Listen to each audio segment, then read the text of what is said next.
dear. I see how it is.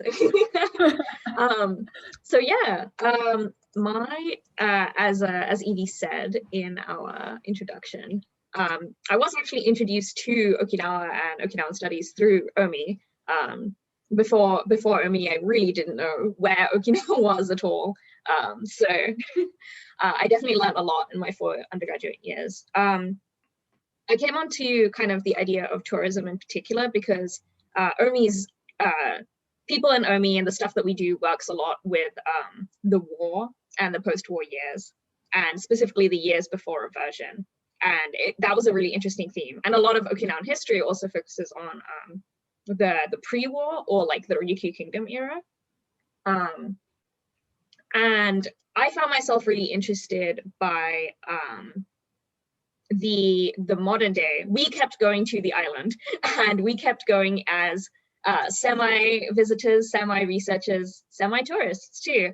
And every time we went to a different tourist location, I was overcome with a sense of discomfort and irritation, and also awe at the same time. And so to me, it was a lot of kind of reflecting on that and looking at the way that tourist spaces that we visited were presented, and the way that it differed from a lot of the history that was actually present at those sites. That disparity to me is really interesting, and I hope to do more with it. Yeah. I'll pass it on to Meleia, maybe. All right. So I came to my research about Filipinx immigration really in undergrad. I was an undergrad at UCI, and I took a class that was about Mexican immigration to California primarily. And it's kind of like, I think a lot of people maybe who study topics that aren't super common in like mainstream curriculum will come to their topic a little bit differently. So I was in that class, and we had to do a project where we had to interview someone about their immigrant imaginary, basically. And I interviewed my grandmother, who's from the Philippines. Before that experience, I never really talked to her about it before. She never liked to share this type of stuff, but it was actually a really cool experience. And she ended up showing me these stacks and stacks and stacks of family photograph albums and scrapbooks that she made since starting when she was 11 years old, and they meticulously documented her entire immigration process to the US. And that experience really kind of was amazing for me, and I didn't really know what I wanted to study exactly about Filipinx immigration when I got to grad school, but I knew I wanted to study photography and Filipinx immigration. So I kind of came to it that way, and now I'm looking at photographs that immigrants took themselves and built these like alternative archives, kind of like my grandma did, but also comparing that with more state and official archives of photographs that colonial actors, growers, planters, and people like that took of Filipinx laborers as well. I guess I'll pass it on to Drew. Sure, thank you. So in my case, right now, I'm studying the intersection of sort of regional identities and monsters.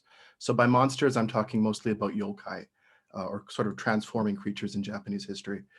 So the ways in which monsters and knowledge of monsters is collected, consumed, dispersed, and then tied into regional identity-making practices.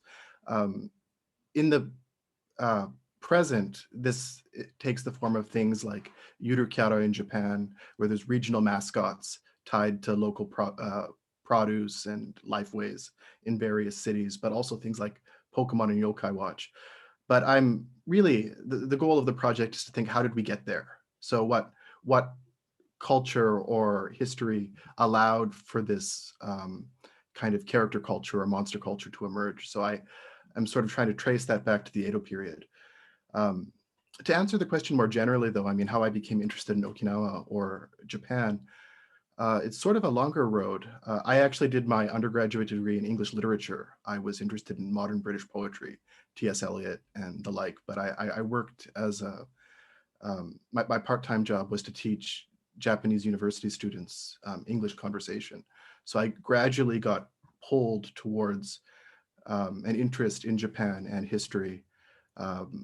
After that, I ended up going on to East Asian studies, and then I finally settled on history with UC Santa Cruz. At the time, I think the book that had the most impact on me is I read Marilyn Ivey's Discourses of the Vanishing, which is part of a set of works on kind of the idea of Japanese tradition and the invention of tradition, and the way that tradition was used to create a sort of national character. So I was thinking about how the way that, for example, monsters, which she has a chapter on Tono in Iwate, were used to create a sense of Japaneseness. But also wondering then, I mean, how does regional distinction play into that question? Does Japanese native ethnography and all monsters contribute necessarily to a unified sense of Japan, or where does that differ, where are the divergences? Okinawa in particular was of interest to me because it was of interest to the folklorists that I studied. So people like Yanagi Takunio saw Okinawa as a place that was distinct from Japan, but at the same time, also he formulated it as a place of Japanese tradition, or where tradition was originated from. And I think that's still one of the driving questions for why we look at Okinawa today, because it's this sort of liminal place that is and is not Japan. I suppose, is Wyatt up next? Thanks, Drew. Yeah, I sort of have like a long and winding road to where I got to as well. I started out, I'm a first generation college student as an undergrad, or when I was an undergrad. And I knew taking some history courses that I wanted to work in archives and collections. And I got really fascinated by why people collect things, and like, why do they have private collections they open up as museums in their home? And then that sort of gradually, you know, it's like the old saying where a lot of research is me search in a lot of ways, that kind of trope. And so when I was coming into graduate school, I was originally focusing on, you know, representations of masculinity and white supremacy inside Southern institutions and national institutions like the Smithsonian. And so I knew I was interested in nationalism. And then I just happened to take a trip with my cousin to the Philippines and visited their national museum. And it really kind of blew the doors open for me in terms of possibilities, because I was looking at like different colonial aspects, and then their process of going through a decolonization process. But also in the National Museum of the Philippines was in some ways established by the American colonial government. And so there's a lot of ties and connections and parallels between our own Smithsonian institution here in the United States. And so that got me really interested in how collections traveled, started researching things inside, like how do Philippine artifacts sort of make their way all around, and like why does like Michigan have a huge collection of Philippine artifacts when there wasn't a huge diaspora of movement there, you know, and it goes back to anthropological practices. So those were really the kinds of things. It's really like an evolving door. And I'm a little like non-traditional in the sense where it's like I'm not really going into academia to become a professor. I still want to do collections management. And one of my choices with grad school was like, you know, do I want to get an MLIS and become like a librarian or information sciences? But to me, that was too dry. And so I really thought that like a history program and focusing on public history and the way collections engage with the public and how they're used for reference and what they can really represent was what fascinated me. So that's how I got to where I'm at today. And it's Lex's turn to shine. Thank you for that very, very natural segue, Wyatt. Hi, I'm Lex. I'm a third-year PhD student in the history department. I think I might have the most straightforward entryway into my project now out of everyone here. I am Okinawan, and so I didn't have to be introduced to what Okinawa was. I was really lucky. My mom and my obachan both had the means, but were really set on making sure me and my sister would go back to Uchina whenever possible, visiting my family in Tsukazan. And so I'm really, really grateful for that now. And so I think my project and how I've gotten here has 3 points. The first was, and thinking about indigeneity mostly in this track. The first was in Dustin Wright's Imperial Japan class. And we were watching a lecture about Okinawa, and it was the infamous video of an Osaka police officer using the D word, which, if you know what it is, it was a derogatory anti-Indigenous slur that this officer said towards Okinawans. And so I was, at the moment, I was like, huh? Because I knew what that word was. I knew the emotional and historical baggage it carried, but I'd never heard it talked about Uchinanchus. And so I was like, huh, are we Indigenous? And so sort of that got put in my mind. And this was sophomore or junior year of undergrad. I don't remember now. And then applying to grad school, quite selfishly, I was like, I'm going to study mixed race Okinawans because I have an identity crisis and I want to figure it out. And then before even starting classes, I read this newspaper article in which Oyakawa Shinako had gone to the United Nations Permanent Forum on Indigenous Issues. And she was like, we're an Indigenous people, we're a colonized people, and just basically laid it out flat. And I was like, whoa, do a lot of people actually think that? And like institutionally, then I learned the United Nations does consider Ryukyuans to be Indigenous people. And so that really piqued my interest. The third point was I was committed to looking at why there was a disparity between the United Nations saying, okay, Ryukyuans are Indigenous, here's why. And the Japanese government being like, nope, there's no such thing as Indigenous Ryukyuans. So there's no such thing as Indigenous Ryukyuan issues done.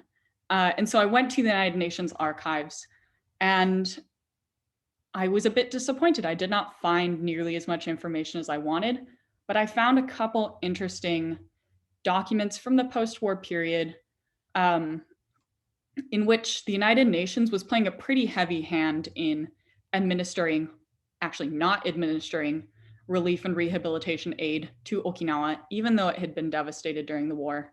And also all these communications the United Nations had with the USCAR government.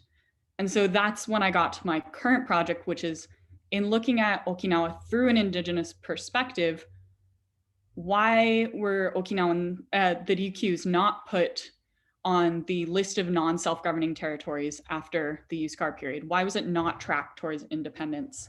And so looking at the role the United Nations played in deciding the Ryukyu's trajectory now. Thanks. Excellent, thank you. Our next question is, how did you initially get involved with OMI? And I will pick randomly. Drew, would you like to go first? Sure, thank you. For me, as I mentioned before, I was aware of Okinawa through the works of Japanese native ethnographers, or Minzokugaku. So when I joined the history program at UCSC, that was something that I was tangentially interested in, but really, I mean, I was brought into the project through my advisor, Ellen Christie, who has been absolutely wonderful.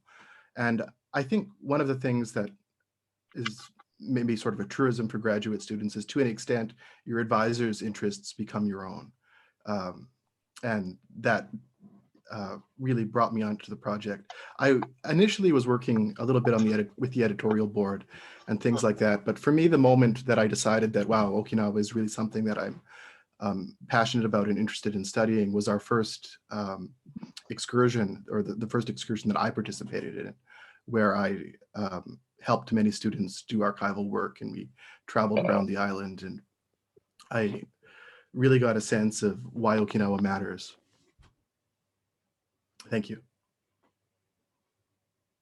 Yeah, I can vouch for Drew being really good at that. I remember us having like a 3 a.m. conversation.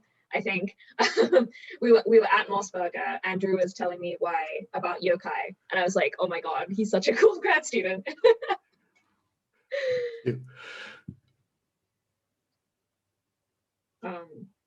I guess I can go next, since I spoke up there. Yeah, so I also joined OMI because of Alan.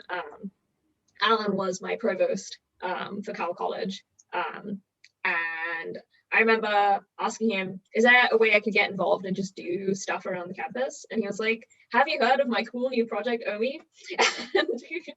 And I have this vivid memory. I've told the story a bunch of times. I went to Alan's house and he was showing a bunch of the Gale photos to all of the new students, and they were all beautiful pictures.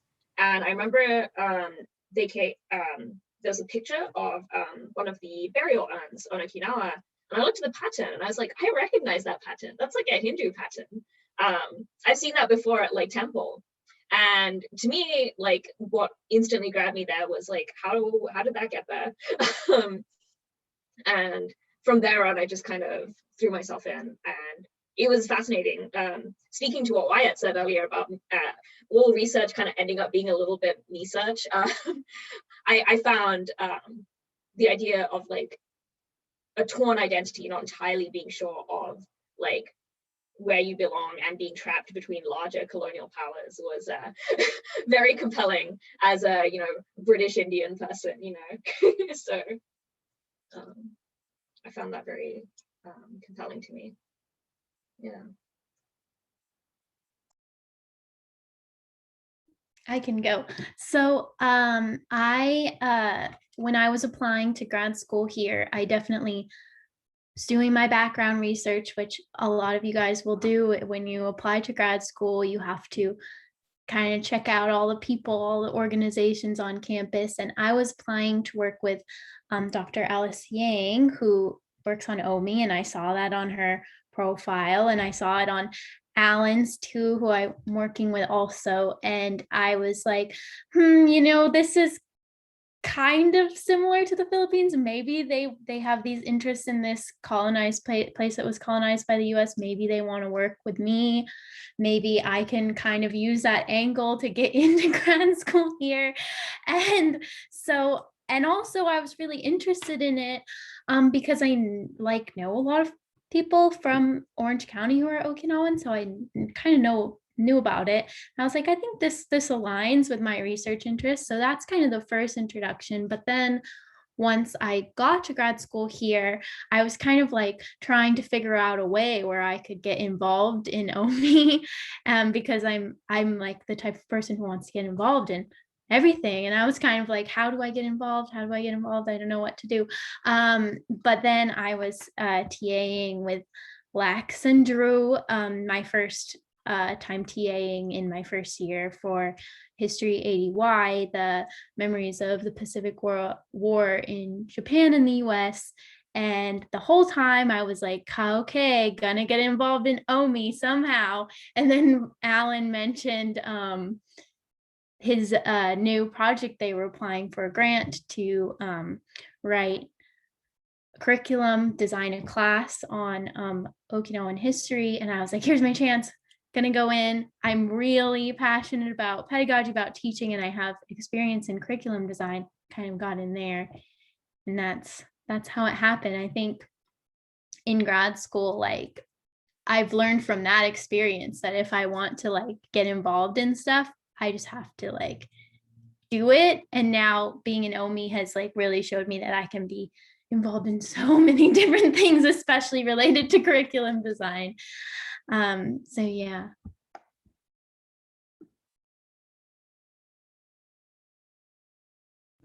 I can go. How I got involved in OMI. My mom made me do it. So I came to UCSC as an undergraduate to work on the Gale project, which is the predecessor to OMI. And so my mom really didn't want me to be a history major. So she made me meet with all of the history department advisors and basically have them talk me out of being a history major. And so we met with Stephanie Sawyer, and we were going through the website at the time, and Alan had just given an ed talk on campus. And she was like, oh, we have this professor, Alan Christie. He takes students to Okinawa. And my mom, who's like sitting right behind me, goes, I'm from Okinawa. And so she calls Connor Lowe. Stephanie Sawyer calls Connor Lowe. She's like, get down here. You need to give this girl a tour and like sell her on the project and make her come here. Right in front of us, by the way, like this is her on her cell phone. And so he did, and Connor's super, super great. And we're still friends now, but we're driving away from campus that day. And my mom was like, you're going here. And I was like, okay, I guess I'm going here. And so that was how I got introduced to OMI. But then come my freshman year, I'm 18, terrified to ask Alan Christie because I know of his project, and I'm like, oh, I want to get involved, but I'm like, I don't have any experience, and so I can't get involved. So I'm just going to be like real nonchalant, like, oh, I hear you have a project. I happen to be Okinawan. And so I go to his office hours and I knocked on the door and I panicked and I ran away. And I ended up just like ding dong dashing his office hours. And I had to come back the next week, and I was like standing in front of the door. I was like, you will not leave this time. Like, you're gonna ask him. And so I walk in and I'm like, oh, so I hear you have a project. And he's like, yeah, wanna join? And I was like, oh, yeah, that was easy. Did I mention I'm Okinawan? So that's sort of how I got involved with OMI. For myself, I blame Drew for pulling me into OMI, because no, I don't blame him. I'm very grateful to Drew. I developed a friendship with Drew in grad school during my first year here, and he knew that I had been doing work with special collections at UC Santa Barbara and doing exhibits and curatorial work and archiving. And I think he recognized the need that, OMI was growing this collection. So there may be some ways that I could help out and pitch in. And I'm really glad that he did, because through OMI, it's opened up, I'm working with undergraduate students on really exciting projects, which I'm sure we'll talk about, like with OMI here. And it's really gotten me sort of like with my professional career, like being at the Santa Cruz Museum of Art and History, it's made me recognize the importance of community-based archives and working with those archives of hidden voices in communities, and I'm really excited about all of the things that have happened with OMI. And for my part, I haven't gone to Okinawa specifically, but I've been more focused on like the California-based connections with the Okinawan Association and Gardena especially. And yeah, there's lots of different projects and ways that OMI has really developed me in terms of grant writing, lots of different ways of thinking about my professional career and trajectory, and then also passing that knowledge along to undergraduate students who might be interested in it. It's been really valuable and beneficial. But it's really up to Drew, who's the one who kind of tugged on my shirt and was like, hey, why don't you come over here and check this out and meet Alan? And I was like, okay, sounds good. And so there we go. And here I am. All right. Thank you guys for those answers. That was really great. What are you currently doing with the project, and how has your involvement changed over the course of your academic career? Wyatt, I'll put you on the spot. What am I currently doing? We started a really exciting new initiative with the OAA, and Gardena has this collection that goes back at least 100 years of materials that they've been accumulating for a long time. These are family photos, these are rare books, these are paintings, these are artifacts. And so for the past year or so, with developing a working relationship and a partnership with the OAA through OMI, we've now gotten funded graciously by the Humanities Institute to fund some undergraduate students to help us start processing and digitizing their collection and making them accessible, first and foremost to the Okinawan community, but then also the possibility of opening it up to other researchers as well who might want to know about the Okinawan diaspora experience. So that's the biggest thing, is that, we've got this photograph collection now, which when they first told us about it, they were like, oh, it's pretty big. There's a few boxes. But then going through it, and I went down to pick it up last week, it's probably about 3,000 photos from the Yamashiro family. And I'm really excited, and we're gonna hopefully be collaborating with making a digital online exhibition, and not only just digitizing these photographs in this family collection, but then also potentially collaborating with Gardena as well, and having more connections and getting that word out and spreading it. So most of what I do with OMI and the projects that I'm excited on are not only just the materials and collections that OMI has been producing, like with photographs from these trips to Okinawa and all these documents and research that everybody's been doing, and it's all great research, but then trying to figure out ways to organize it and then how to diffuse that out into the public and for people who need it and research. And my involvement changing over the course of my academic career, I've still been collections based, but like OMI's really opened up my eyes, is that like I can really branch out into a lot more directions than just kind of being a traditional archivist. You know, these are like OMI's taught me like how to develop deep partnerships in communities that we work with. And I've carried that over into my work with the Museum of Art and History and into my graduate work as well. And I'll pass it on to Meleia next. All right. So I guess with OMI, the big thing I was really involved in is kind of on, I guess, well, we successfully facilitated the class that we designed last quarter with Lex as the TA. And that was like a very long amount, like a year's worth of work that Lex and Drew and I and Alan did to make that class. And so I guess right now, Alan's teaching it again in the fall. So we need to look at it again, look at the feedback that we got from our awesome students, redesign it, things like that. But my dream for the project, I haven't even told Alan about this. This is me telling you it.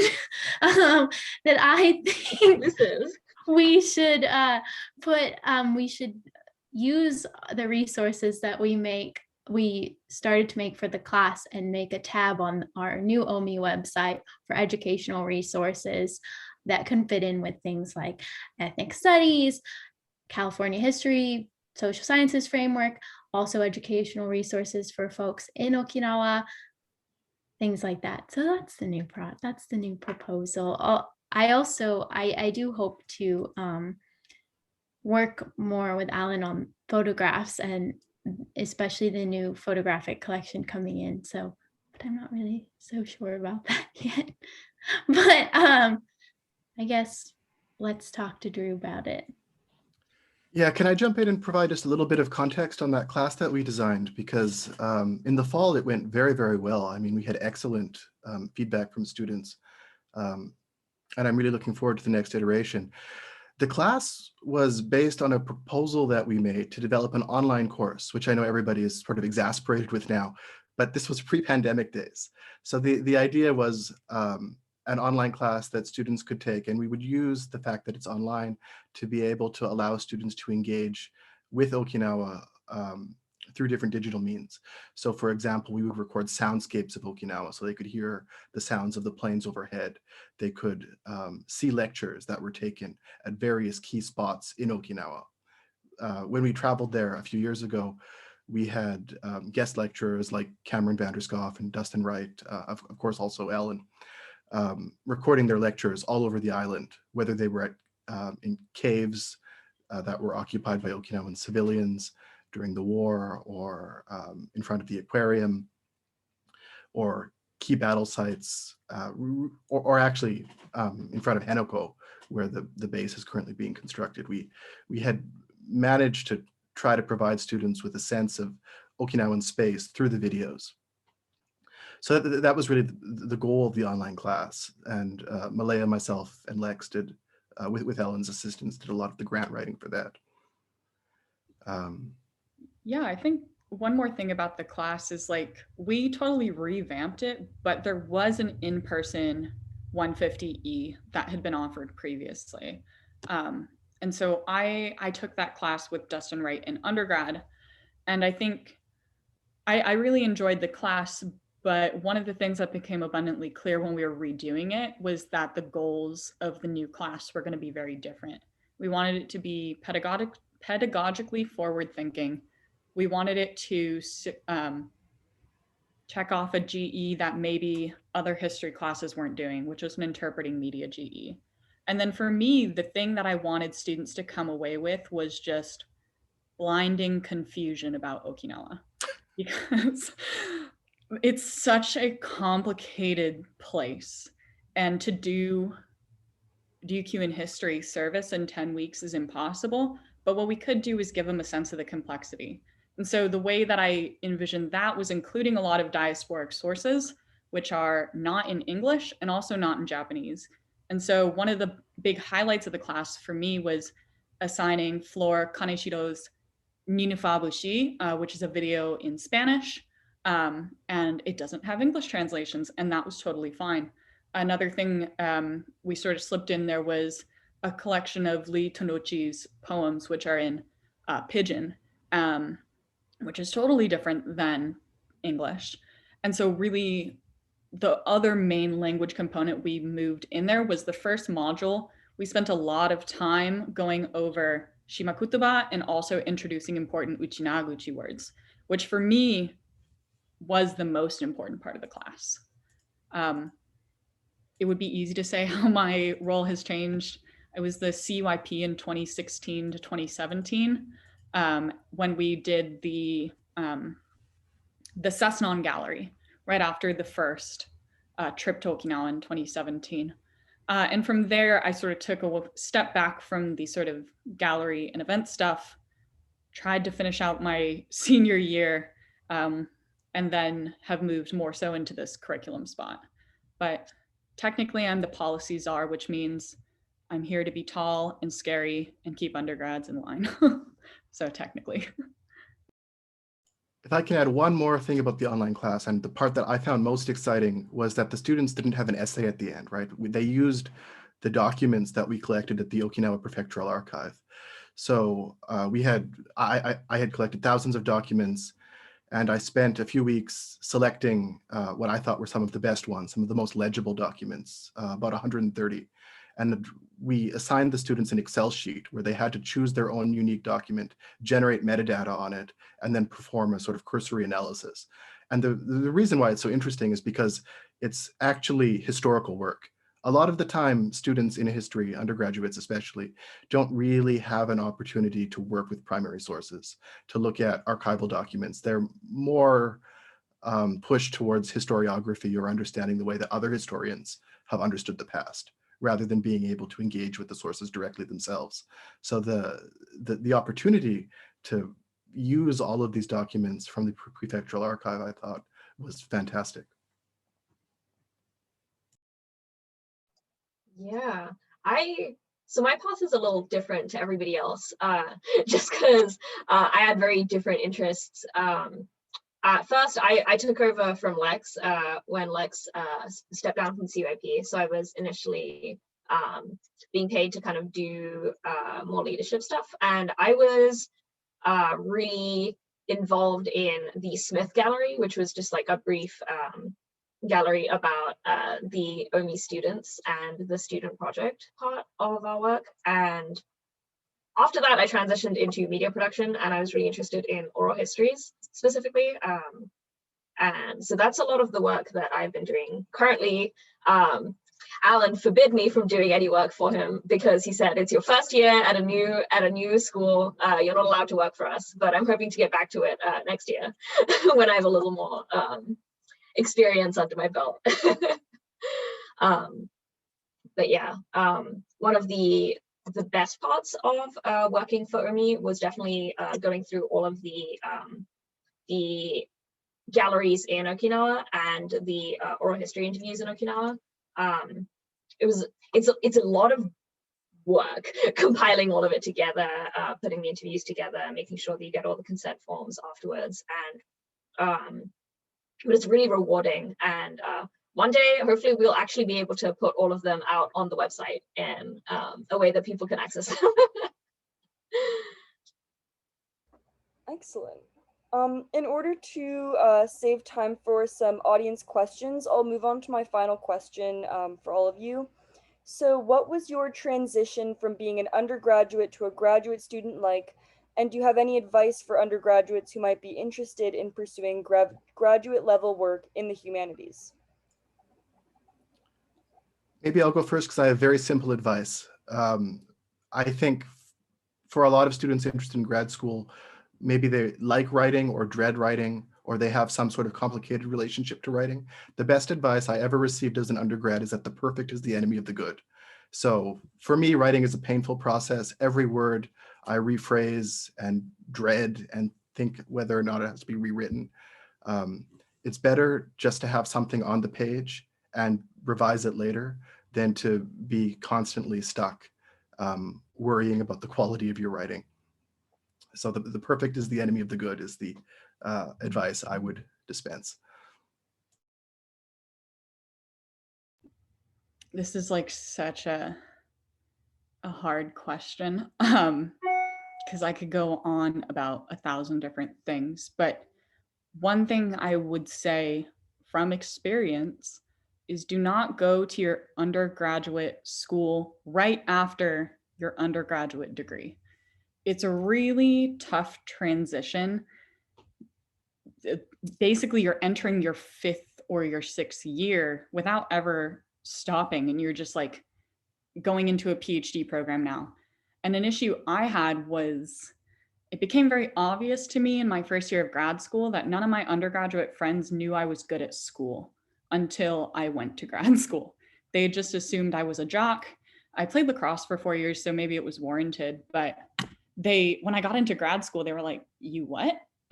And so that first year, especially when there's a lot of people either taking a 5th year or they're hanging around in Santa Cruz, the dynamics shifted. And that was something I really struggled with. Like, people on Thursdays would be like, "Oh, like, want to go out? Oh, wait, no, Lex, like, you probably have to teach, or like you have classes now, like you probably can't come."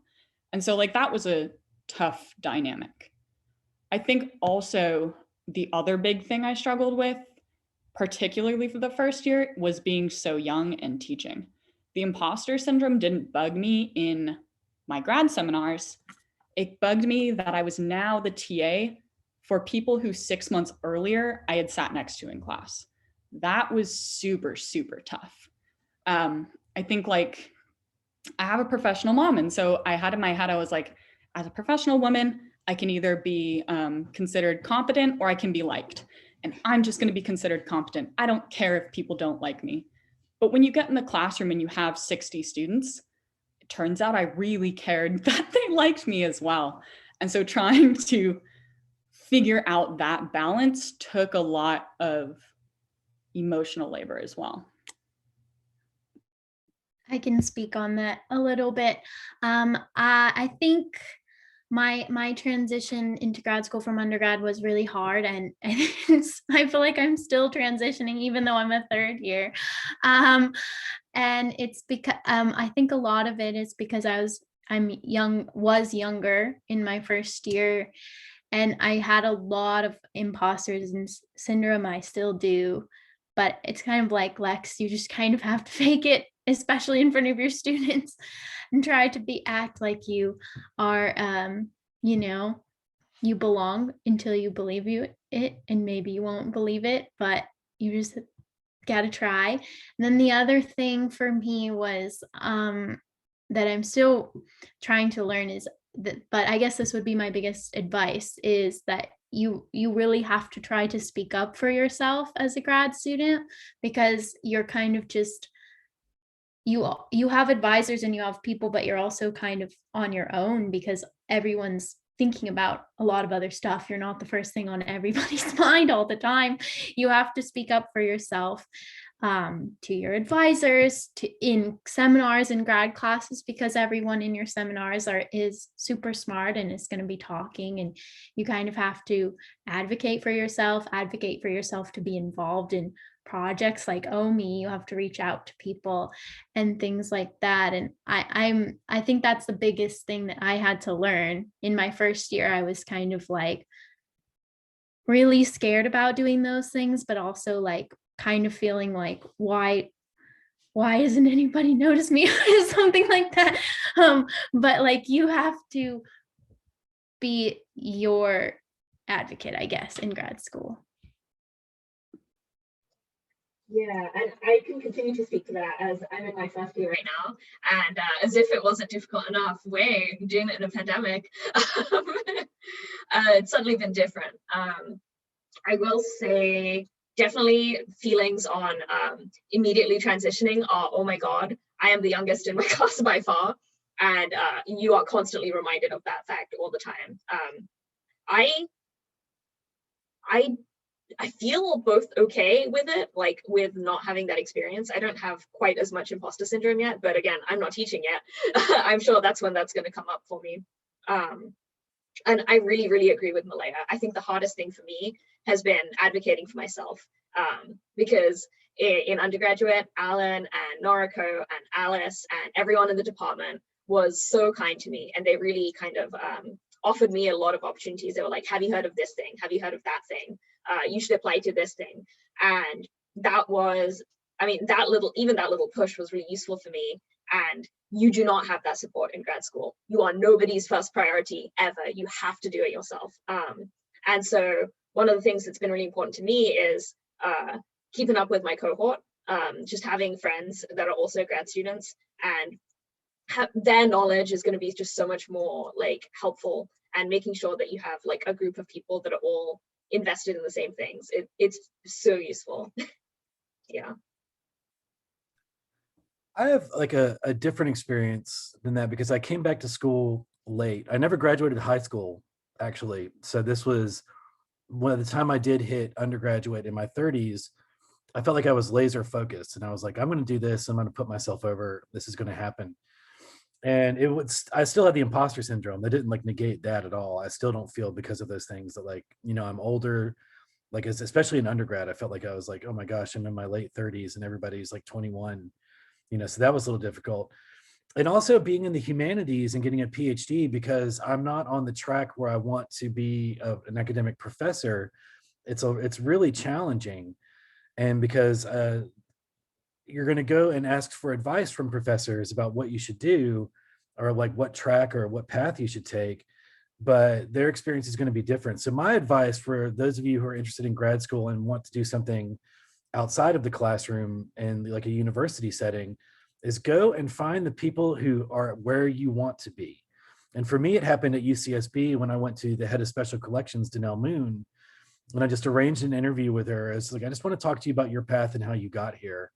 And she was really gracious. And then eventually, like after our conversation, she was like, you know, we should just hire you. And I was like, well, okay, that's amazing. I want to do archival work and process collections. And so that's my advice, you know, is really talk to the people who are where you want to be in the future when you're done.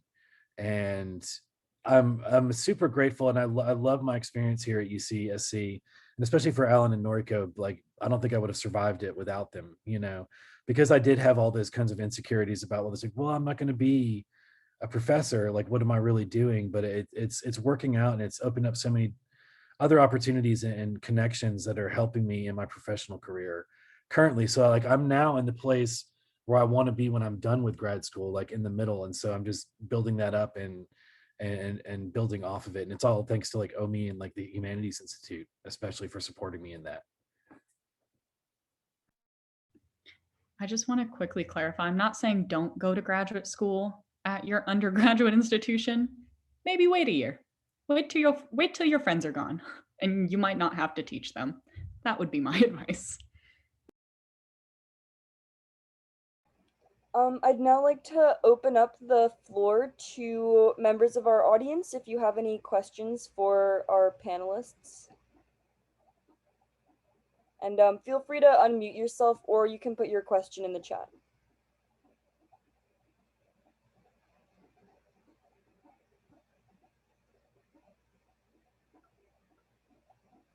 I have a question. I was wondering if you could touch on your experience doing research abroad and how that has been, if you've been able to do that so far.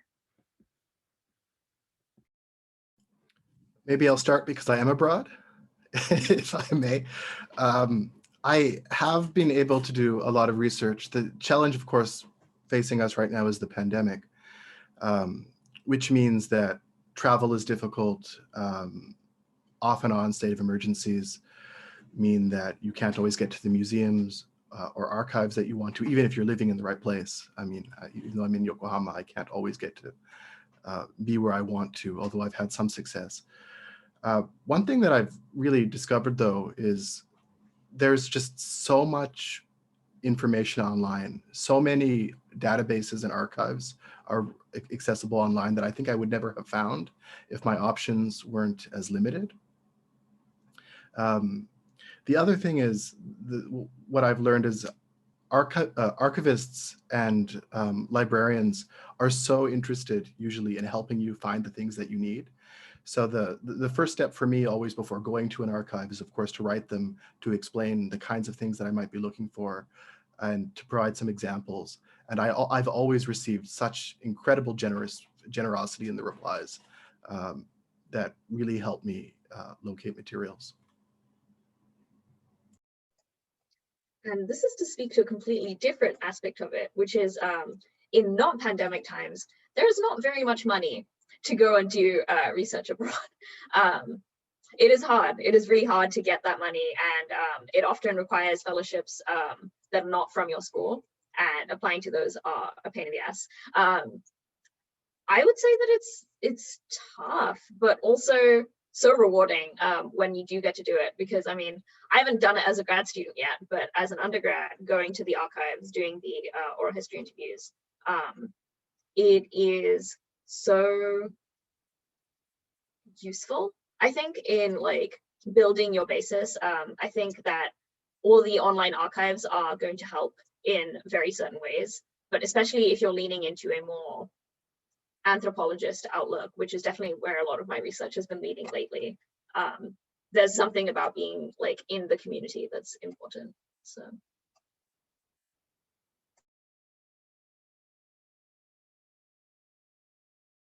I think I can speak to Noriko's question a little bit about cohort building and collaboration, which I think is really important, and they don't really tell you how to do that when you arrive at grad school. And I think you could have a lot of different situations. For example, Lex and I's cohort when we first got here had like 12 people in it. It's gone down since then,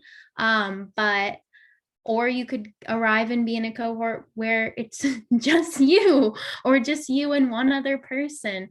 But in my case, I've been really lucky with my cohort that we, for the most part, have been very close, and collaborating with each other, I think, has been like one of the best parts of my experience in grad school, especially like with Lex and Drew on the class. And then I kind of think of Lex as like kind of like my team member in my cohort. Like we go to class together and we riff on each other. We talk about our stuff. We're like a team that is going to go through this class together. And I guess like you just have to, I guess that would be my advice. Like you have to try to find those people you might think you don't need to. I kind of thought I wouldn't need to build friendships and like be best friends with people in my cohort. I kind of thought I wouldn't need to do that, but it is really important. And it kind of naturally happens, but I also think you kind of need to pursue it. We definitely like pursued like cohort gathering, cohort hangout, things like that. We, in our department, sometimes folks meet over Zoom for Beer Friday, what we call it. And all of that stuff is really super important. Yeah, I think Meleia and I were really lucky because, and I say it's lucky because like you have no say in who your cohort members are when you go to grad school, but our cohort is kind of unique in that there's several of us who are young women, pretty fresh out of undergraduate. And so a lot of the issues we were talking about earlier and the struggles we were all going through. And so being able to find support in those ways was really helpful to me, even now, like not just my first couple years. Going off what Meleia is saying, she put it very politely. I'll put it less politely. Find someone who also wants to complain about the same things. That was really helpful to me, because then you can just shoot like a quick message not in class. You just shoot a quick message. Oh, can you believe this? And then, yeah. And so that's sort of, it helps alleviate a bit of the stress and the burden, just having a quick laugh. I will say the East Asia cohort, at least at UC Santa Cruz, is quite knit because we have so many requirements. We're in a lot of classes together. So Clara Bergamini, I don't think she's here. She and I are quite close as well, even though our cohort years are one apart. We've taken 6, almost 7 classes together at this point. And so some of those friendships start to happen because you're in the same place at the same time as well. To speak to more like professional collaborations, at UC Santa Barbara, we have something called the Japan Colloquium, which happens like a few times every quarter. And it's a place where all of the students that even vaguely do Japanese humanities or social sciences all meet up. And it's like a really good forum to have like your peers who understand you be able to like edit your work and look over your work and give you suggestions and give you tips. I mean, like, you're not even going to get that at some journals. Like, some journals are going to be read over and reviewed by people that don't know the first thing about Japan or like Okinawa. So that sort of inter-community building, I think, is really important. Just making time to talk about your work together. Yeah, I think it's really important. My cohort, like, we all get along really well, but we all have such different areas of study and different like personal interests that we still talk to each other and engage. But I've found that developing relationships with people in different years has been just as fruitful as the people in like my immediate year and cohort. So meeting like Drew and Lex and Niru and Meleia have always been, you know, that's been, we all have similar interests. We're involved in the same project like OMI. So we're all sort of together. It's like a teamwork kind of thing, you know? So I definitely value those relationships as well.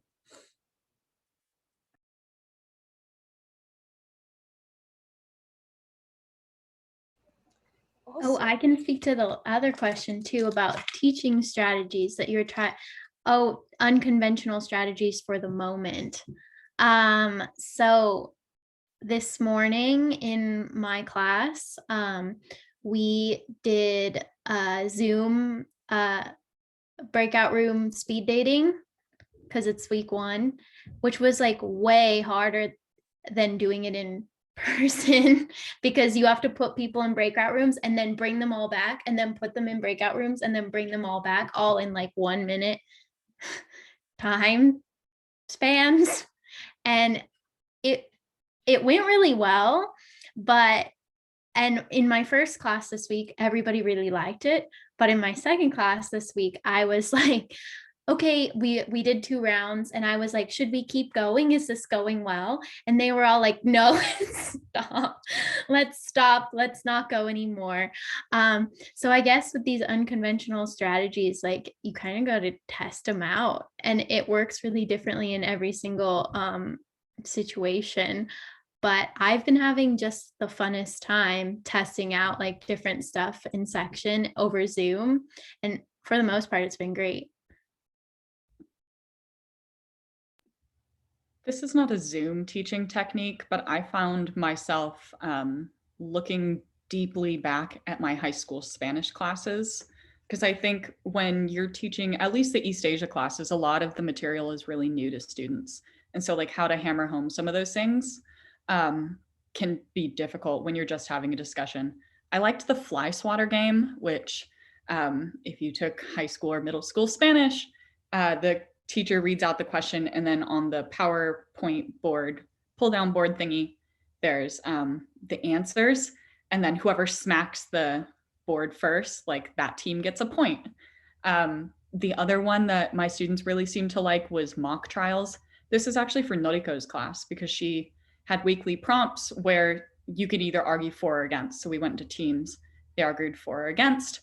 And my 8 a.m. for some reason got really into it, which I didn't expect. But by the end, they were like, Your Honor, I have a point of order. And they were like super into it. So I found that to be an unconventional but really fun one as well. I can speak to Cameron's question about TAing and like online, because it was my first real time doing it in the fall quarter and then winter. And I was expecting it to be sort of like what you'd expect, where it's like nobody feels connected. It doesn't feel like there's a sense of community, but it's actually, I've experienced the opposite. Like the more effort you put into sort of establishing your Zoom classroom as a community, the more it will be. And I've gotten a lot of feedback from students after the classes were over that they really enjoyed that aspect and that it felt different. But I'm not sure if it's, you know, but it happened across 2 different courses, but I think it's still there. You know, even if their cameras are off, you just kind of have to like get used to that and try to make it as personable as you can. And breakout rooms are like the best for that. It's like I try to do as many of those. So said like the students can get a chance to talk amongst themselves and have that sense of student community without like an instructor's eyes. Because I think that's like the thing they miss the most, is being able to spend time together and be face to face, even if it's on Zoom. Yeah, sorry, Drew, go ahead. Oh no, go ahead, Nira. I was going to say, to speak to non-Zoom meeting stuff, like a lot of the teaching work that we did in Okinawa was really important to us. Alan's often talked about this, which is the, the experiential learning. And I think a huge part of that is just kind of a lot of academic learning is often very focused on visual and kind of auditory things from lectures and books and things. And the experiential learning is actually so much more of what you do as a researcher. Which is like going to places and like making observations of like a whole bunch of different things and not just the archives. So I really enjoyed like doing experiential learning with and teaching with students in Okinawa. I think our favorite one was the color, shape, texture walk, which kind of forced you to pay attention to your surroundings, by looking for certain colors or themes or motifs around you. That was probably one of the coolest things we've done. So I want to do that again. I was just going to say that I think Wyatt is spot on when he's talking about community building. When I think of the Okinawan history class, all of the ways that we tried to bring OMI members into conversation with the students, I think was really helpful because it gave the students a sense that they were a part of something. When they were completing their final project, they knew that, for example, their metadata and analysis might be used in the future in our archival database. So it was a way of trying to bring them into conversation with us, not just as students, but as collaborators, and to create a sense of community. I mean, I think with Zoom classes, we're not just trying to teach, we're constantly sort of fighting against waves of despair. And the only way to combat that is to, try to create a family in the classroom. The last thing I will say about Zoom sections is that sarcasm doesn't hit well. Like, I have nixed all sarcasm from my Zoom teaching. It's a bad idea. I find myself performing at this like level 100 level because I'm trying to like convey my personality through the screen. I feel like already when I teach in person, I'm like on this, like, I feel like I'm on stage. I used to work at Disneyland, so I feel like I'm like Disneyland TA when I TA in person, but in Zoom, I was realizing this week when I had an 8:30 a.m. Zoom section, and all of a sudden I was at like 100% like adrenaline, like really like going off. And I think that I actually noticed the students like really peaking up because of how high my energy level was. So I think like that is like a big thing for Zoom. Like you have to like really push your energy through the screen to the students.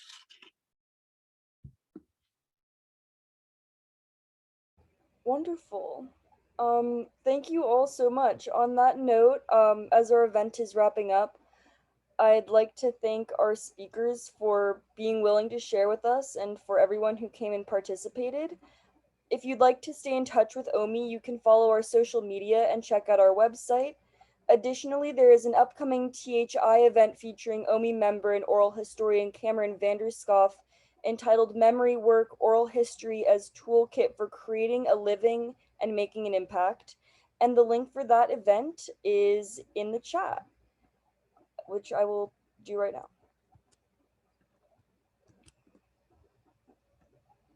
Is there anything our speakers would like to say to wrap up?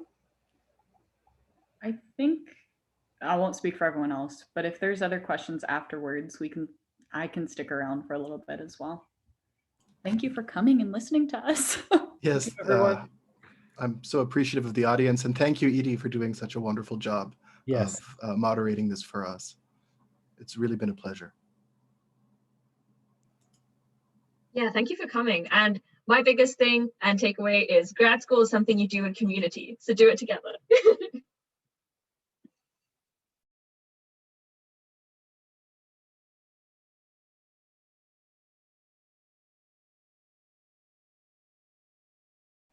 Thanks, everyone. Have a nice day.